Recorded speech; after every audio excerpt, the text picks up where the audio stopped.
Est-ce que tu sais si Bouddha était un prophète? Il y a beaucoup de gens qui se demandent cela, et il est vrai que Allah a envoyé des prophètes à tous les peuples. Allah dit dans la sourate 40, ayat 78, « Certes, nous avons envoyé avant toi des messagers.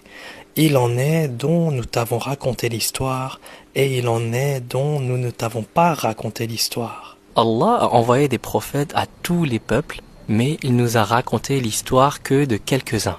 Mais alors, est-ce que Bouddha était un prophète envoyé par Allah? La réponse, c'est que nous ne savons pas. Et que seul Allah sait. Et donc, il faut dire Allahu A'lam. Allah sait mieux. Nous ne pouvons pas affirmer que Bouddha était un prophète, mais nous ne pouvons pas affirmer également qu'il ne l'était pas. Mais ce qu'on peut faire, c'est d'analyser les paroles de Bouddha. Bouddha n'a jamais parlé de Dieu d'une manière explicite. Mais il a tout de même parlé de quelque chose qu'il appelait l'inconditionné, qui pourrait donc faire référence à Allah, au Dieu unique, au Créateur unique. Une des paroles de Bouddha qu'on peut retrouver dans le Dhammapada du Pali était Bouddha s'adressant aux moines en disant « Il y a, moine, un non né, un non devenu, un non produit, un non conditionné. S'il n'y avait pas ce non né, ce non devenu, ce non produit, ce non conditionné, il n'y aurait pas d'issue pour ce qui est né, devenu, produit, conditionné.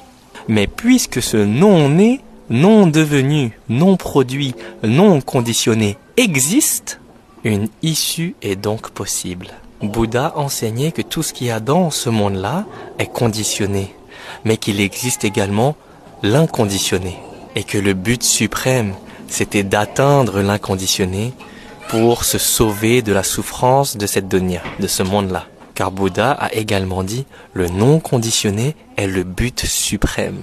Et une de mes phrases préférées de Bouddha, c'est qu'il a dit « Ce que l'on appelle inconditionné, ce n'est pas né de cause, ni fait par quelqu'un, il n'a pas été créé, c'est le terme, le repos, le calme. » Donc il n'a pas parlé de Dieu directement, explicitement. Mais tout ce qu'il a dit, eh bien ça fait allusion à Dieu, à Allah. Il y a une résonance avec Allah, avec l'idée d'un créateur unique, éternel et indépendant. En islam, on sait que Allah est Al-Qayyum, c'est-à-dire le subsistant par lui-même, l'être indépendant, qui ne dépend d'aucune cause. On sait aussi que Allah est As-Samad, l'absolu. Il n'a besoin de rien, mais tout a besoin de lui. On sait que Allah est Al-Awwal, le premier, donc il n'a pas de commencement. Et on sait qu'il est Al-Akhir, le dernier, c'est-à-dire qu'il n'a pas de fin. Dans Surat Al-Ikhlas, Allah dit « Lam yalid wa lam yulad ». On sait que Allah n'a pas été engendré et il n'a pas engendré non plus. Donc il n'a pas donné naissance et il n'a pas besoin d'être né. Et on sait également qu'il n'y a rien qui lui ressemble. Donc Dieu nous a pas fait à son image. Rien ne peut ressembler au Créateur unique. Donc Allah est hors du conditionné, il est en dehors de cela. Il ne change pas, il ne meurt pas et il ne dépend d'aucune cause.